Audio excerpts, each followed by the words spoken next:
vlog, I'm going to show y'all how I'm getting my homemade chicken broth started. So every time I cook chicken, whether it be in the oven or the crock pot, whatever, I save the bones after I pick all the meat off, and I put them in a bag and put them in the freezer. I also take all of my veggie scraps. So like if that celery that's at the top that was about to go bad, every time I cut up an onion and I take the onion peels. I've also got peels from where I've peeled carrots. I've got the core and the seeds to green peppers. I keep a bag in the freezer that every time I cut up these vegetables and have these little scraps that I stick it in. And then once the bag gets full, I'll take all the bones and all the scraps and stick them in my crock pot.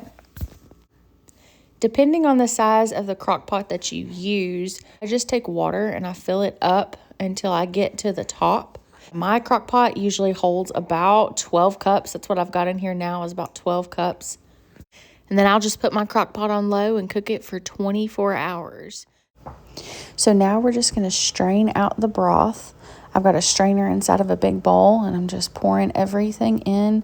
That strainer is going to catch all of the big pieces.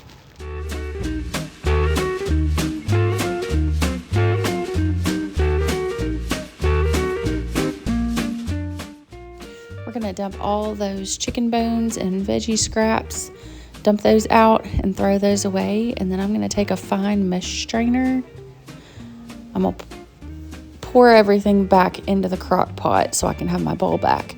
But then I'm going to take the fine mesh strainer and just kind of filter through and get all those like pepper seeds and like little pieces out.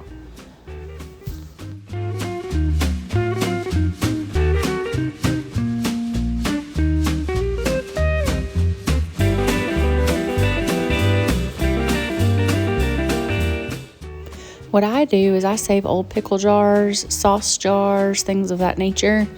And I just, of course, clean them out really good. And I freeze my chicken broth in those. Of course, you could use Ziploc bags. You could use mason jars, whatever you prefer. And then I just fill those up with a ladle. It probably would be easier if you had a funnel, but I just make do with what I have. Look at that beautiful color, that deep, rich color. It's got all those good nutrients in it. And make sure you leave enough room at the top for expansion when it freezes so that your jar doesn't bust.